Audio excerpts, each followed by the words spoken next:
Hello दोस्तों, मैं राजा स्वागत करता हूं आपका आरसी क्लासेस में। दोस्तों, आज की क्लास में हम पढ़ेंगे जनपद उधम सिंह नगर और ये इसका तृतीय भाग होगा। इससे पहले मैंने इसके 2 भाग आपको पढ़ा दिए हैं। अगर आपने वो दोनों भाग नहीं पढ़े हैं तो प्लीज़ आप उत्तराखंड के प्लेलिस्ट में जाकर वो दोनों भाग भी पढ़ सकते हैं। उत्तराखंड की परीक्षाओं के लिए उसमें मैंने आपको बहुत महत्वपूर्ण बिंदु बताए हैं जो अक्सर परीक्षाओं में पूछ ले जाते हैं। तो आज की क्लास में हम पढ़ेंगे जनपद उधम सिंह नगर का तृतीय पाठ। तो प्लीज़ आपने वीडियो के अंत तक बने रहना है और इसको ज़्यादा से ज़्यादा अपने दोस्तों के साथ शेयर करना है। और दोस्तों, अगर आपने हमारा चैनल अभी तक सब्सक्राइब नहीं कर रखा है तो उसे सब्सक्राइब कर लें, साथ में नोटिफिकेशन बेल जरूर दबाएं ताकि आपको हमारा वीडियो टाइम पर प्राप्त हो सके। तो आइए दोस्तों, आज की क्लास शुरू करते हैं। दोस्तों, आज की क्लास में हम पढ़ेंगे जनपद उधम सिंह नगर विस्तार पूर्वक और इसका भाग तृतीय होगा। इससे पहले मैंने इसके 2 भाग पढ़ा दिए हैं। अगर आपने वो दोनों भाग नहीं पढ़ रखे हैं तो प्लीज़ आप उत्तराखंड के प्लेलिस्ट में जाकर वो पाठ जरूर देखें। उसमें मैंने आपको कुछ इंपॉर्टेंट पॉइंट बताए हैं जो उत्तराखंड की परीक्षाओं के लिए बहुत महत्वपूर्ण है। और आज हम पढ़ेंगे जनपद उधम सिंह नगर और इसका भाग तृतीय होगा। देखिए, कल की क्लास में मैंने आपको काशीपुर और रुद्रपुर विस्तार पूर्वक पढ़ा दिया था। उसी क्लास को आज हम कंटिन्यू करेंगे और आज हम पढ़ेंगे जनपद उधम सिंह नगर के प्रमुख नगर। और सबसे पहले हम पढ़ेंगे नानकमत्ता के बारे में। देखिए, नानकमत्ता का प्राचीन नाम इंपॉर्टेंट पॉइंट है, पूछा जा सकता है। तो नानकमत्ता का प्राचीन नाम आपका क्या था? बक्सी यार, बक्सी और सिद्धमता और तपेड़ा। देखिए, इंपॉर्टेंट है, पूछे जा सकते हैं। तो प्राचीन नाम क्या हो गया आपके? बक्सी, सिद्धमता और तपेड़ा। उत्तराखंड की परीक्षाओं में प्राचीन नाम अक्सर पूछ ले जाते हैं। नेक्स्ट पॉइंट है आपका, देखिए इसमें संभवतः विद्रोही खड़गू एवं हरसिंह का पीछा करती तुर्क सेना के बक्सी के पड़ाव के कारण इस क्षेत्र का नाम क्या पड़ा? बक्सी पड़ा। तो उम्मीद करता हूं ये पॉइंट आपको अच्छे से समझ में आ चुका होगा। नेक्स्ट आपका देखिए 1508, आपको सन भी याद करना है। 1508 में तीसरी कैलाश यात्रा के समय गुरु नानक जी नानकमत्ता आए थे और उनकी स्मृति में बीदर, जो महाराष्ट्र में पड़ता है, वहां नानक छीर एवं गुरुद्वारा बनाया गया। बाद में एक गुरुद्वारा तराई में भी बनाया गया। देखिए, गुरु नानक जी सिख धर्म के संस्थापक, ये क्वेश्चन भी पूछा जाता है। नेक्स्ट है आपका देखिए, गुरु नानक देव जी अपने शिष्य मर्दाना एवं बाला के साथ यहाँ आए थे। ठीक है, आपको शिष्यों का नाम भी याद करना है, मर्दाना एवं बाला। नेक्स्ट पॉइंट आपका, मान्यता है कि गुरु नानक देव जी ने अपना आसन यहाँ लगाया था। ठीक है, मान्यता है कि गुरु नानक देव जी ने अपना आसन यहाँ लगाया था। तो यहाँ जो एक सूखा पीपल का वृक्ष था वो हरा हो गया। ठीक है, जो यहाँ पीपल का पेड़ सूखा था वो हरा हो गया। जिस पीपल के वृक्ष को क्या कहा जाता है? पंजा साहिब कहा जाता है। और गुरु नानक देव जी की स्मृति में ही नानकमत्ता में दीपावली के समय एक मेला लगता है जो एक बहुत ही प्रसिद्ध मेला है।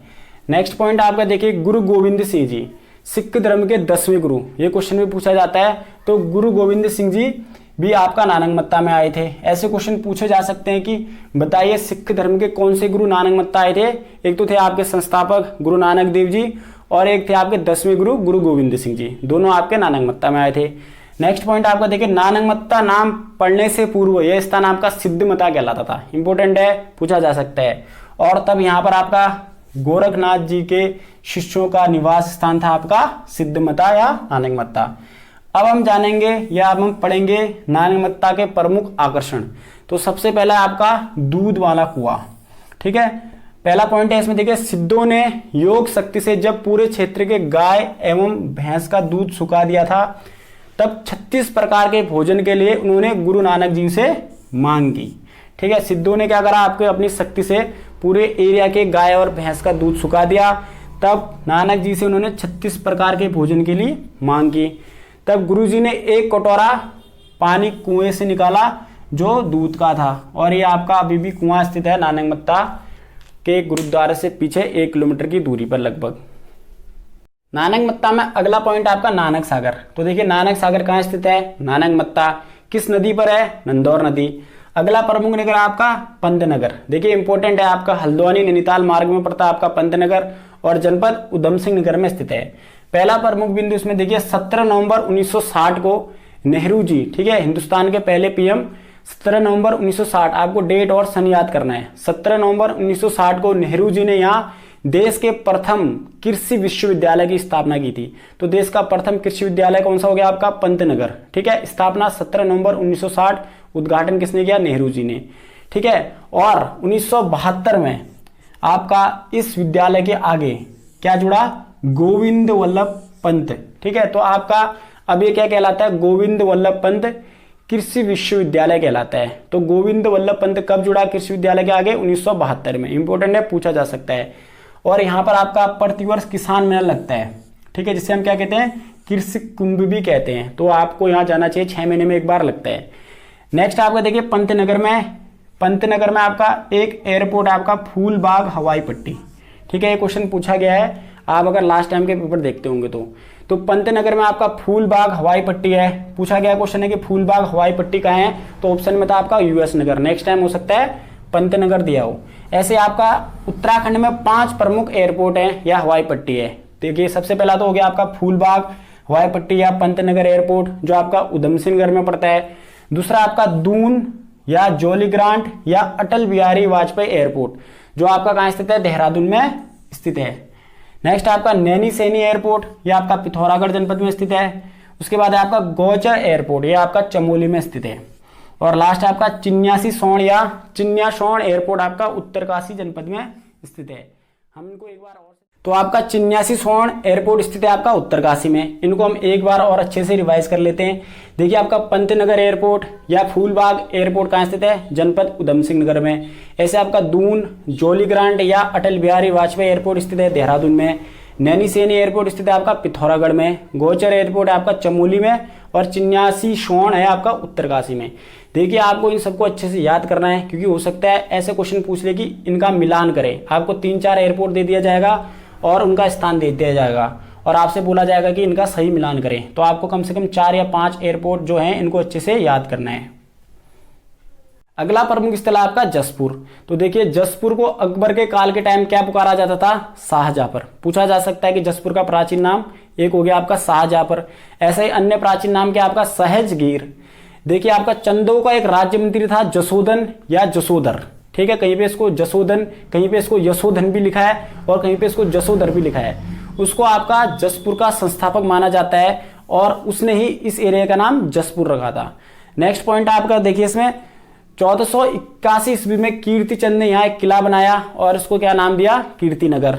नेक्स्ट पॉइंट आपका 3 अक्टूबर 1968 को जसपुर को नगर पालिका बनाया गया और यहाँ आपका 1850 ईस्वी में टाउन एरिया कमेटी की स्थापना की गई। तो आपका जसपुर में टाउन एरिया कमेटी की स्थापना कब हुई, 1850 ईस्वी में। जसपुर में आपका श्री ठाकुर मंदिर स्थित है, ठीक है। श्री ठाकुर मंदिर कहाँ स्थित है आपका, जसपुर में। और ऐसे पंचमुखी महादेव मंदिर भी आपका जसपुर में स्थित है। अगला प्रमुख नगर है आपका दोस्तों खटीमा। तो देखिए खटीमा का प्राचीन नाम क्या है आपका, मकरपुर। और देखिए थारू जनजाति की अधिकता के कारण खटीमा को थड़वाड़ भी पुकारा जाता है। अभी मैं आपको थारू जनजाति के बारे में कुछ इंपॉर्टेंट पॉइंट बताऊंगा जो उत्तराखंड के लिए बहुत इंपॉर्टेंट है। नेक्स्ट पॉइंट आपका देखिए, उत्तराखंड का सबसे दक्षिणी ब्लॉक है आपका खटीमा। अब कुछ पॉइंट हम जानते हैं थारू जनजाति के बारे में। अभी मैंने उत्तराखंड की जनजातियां नहीं पढ़ा रखी हैं। नेक्स्ट टाइम मैं आपको उत्तराखंड की प्रमुख जनजातियां पढ़ाऊंगा जो उत्तराखंड की परीक्षाओं के लिए बहुत महत्वपूर्ण है। तो प्लीज आपने चैनल के साथ बने रहना है। देखिए थारू जनजाति में पहला पॉइंट, उत्तराखंड की सबसे ज्यादा आबादी वाली जनजाति है। परीक्षा में पूछा गया क्वेश्चन है। तो उत्तराखंड की सबसे ज्यादा आबादी वाली जनजाति कौन सी है आपका, थारू जनजाति। और ये आपका तराई एवं भाबर दोनों क्षेत्रों में रहते हैं। आपका बनबसा, खटीमा, नानंगमत्ता, रुद्रपुर, उधम सिंह नगर लगभग पूरा। और ये खुद को किरात वंशी मानते हैं और स्वयं को महाराणा प्रताप के वंशज पुकारते हैं। इंपॉर्टेंट है, पूछा गया क्वेश्चन है। पॉइंट आपका देखिए, चावल द्वारा स्वयं निर्मित मदिरा या शराब को ये क्या कहते हैं, जाण कहते हैं, ठीक है। पूछा गया क्वेश्चन है। और जो इनका समाज है मातृ सत्तात्मक होता है, ठीक है। मातृ सत्तात्मक, महिलाओं को प्रधानता दी जाती है इसमें। और थारू जनजाति का प्रमुख त्योहार है आपका बजहर। ये क्वेश्चन भी पूछा जा चुका है। और थारू जनजाति दीपावली को शोक के रूप में मनाती है। ये क्वेश्चन भी पूछा जा चुका है। और देखिए थारू जनजाति होली के अवसर पर खिचड़ी नृत्य करती है। ये क्वेश्चन भी पूछा जा चुका है कि खिचड़ी नृत्य का संबंध किस जनजाति से है, तो किस जनजाति से, आपका थारू जनजाति से। अगला बिंदु आपका खटीमा के प्रमुख आकर्षण। देखिए सबसे पहला आपका भारामल बाबा मंदिर, ठीक है। तो बग्गा में 1925 में शारदा नहर की खुदाई में इसका पता चला था और 1937 में उनकी स्मृति में यहाँ पर एक समाधि बनाई गई है, ठीक है। तो मल बाबा मंदिर कहाँ स्थित है आपका, खटीमा में। और बग्गा में 1925 में शारदा नहर की खुदाई के समय इसका पता चला था और 1937 में यहाँ पर उनकी समाधि बनाई गई। नेक्स्ट पॉइंट आपका देखिए, गोरखनाला गुफा एवं सनिया नाला गुफा आपका खटीमा स्थित है। ठीक है, तो गोरखनाला गुफा और सनिया नाला गुफा कहाँ स्थित है आपका, खटीमा में। नेक्स्ट पॉइंट आपका देखिए, लोहिया हेड डैम आपका खटीमा में है। और ऐसे देहवा नदी और परवीन नदी आपका खटीमा में बहती है। नेक्स्ट पॉइंट आपका देखिए, लाल कोटी। ठीक है, यहाँ पर आपका क्या लगता है, उत्तरायणी कौतिक का मेला लगता है। तो खटीमा के लाल कोठी में आपका उत्तरायणी कौतिक मेला लगता है। ठीक है, ऐसे आपका रामडोला, ठीक है, रामडोला मेला भी आपका रामडोला मेला भी आपका खटीमा में लगता है। नेक्स्ट पॉइंट आपका देखिए, ऐसे झनकैया मेला भी आपका खटीमा में लगता है। और ऐसे देखिए, वनखंडी मंदिर, जहां पर वनखंडी मेला लगता है, यह आपका कहाँ लगता है आपका, चक्करपुर खटीमा में। पूछा जा सकता है कि वनखंडी मंदिर स्थित कहाँ है, तो आपका चक्करपुर खटीमा। और वनखंडी मेला कहाँ लगता है आपका, चक्करपुर खटीमा में। दोस्तों अगला प्रमुख स्थल आपका किच्छा। तो सबसे पहले किच्छा के प्राचीन नाम बिलारी, किलपुरी और साथ साथ में दरऊ या दसू। ठीक है, इसके प्राचीन नाम है। नेक्स्ट पॉइंट आपका देखिए, गोविंद वल्लभ पंत चीनी मिल। ठीक है, तो गोविंद वल्लभ पंत चीनी मिल कहाँ स्थित है आपका, किच्छा में स्थित है। नेक्स्ट पॉइंट आपका देखिए, किच्छा के अंतिम नवाब सरब तैयार खां के पूर्वजों। ठीक है, पूर्वज में कौन कौन से थे आपके, आमिर खां और उनके बेटे सहाद तैयर खां को ब्रिटिश द्वारा वीर भट्टी में फांसी दी गई। ठीक है, इंपॉर्टेंट पॉइंट आपसे पूछा जा सकता है। दोस्तों अगला प्रमुख नगर है आपका बाजपुर। देखिए, बाजपुर का संस्थापक कौन है आपका, बाज बहादुर चंद। मैंने आपको इसमें एक्स्ट्रा पॉइंट बताए थे कल की क्लास में कि गढ़वाल से ये नंदा देवी की मूर्ति लाया था। ठीक है, और दूसरा पॉइंट था आपका शाहजहां के समकालीन था। देखिए, बाजपुर आपका घुमा नदी के किनारे स्थित है। इंपॉर्टेंट पॉइंट है, पूछा जा सकता है। और बाजपुर का प्राचीन नाम मुंडिया और सफाखाना। तो मुंडिया और सफाखाना किसका प्राचीन नाम है आपका, बाजपुर का। नेक्स्ट पॉइंट देखिए, बाजपुर के चित्र, ठीक है, न्यूयॉर्क संग्रहालय में संग्रहित हैं। इंपॉर्टेंट पॉइंट है, पूछा जा सकता है कि किस चंद के चित्र न्यूयॉर्क संग्रहालय में संग्रहित हैं, तो चंद शासक बाज बहादुर चंद के।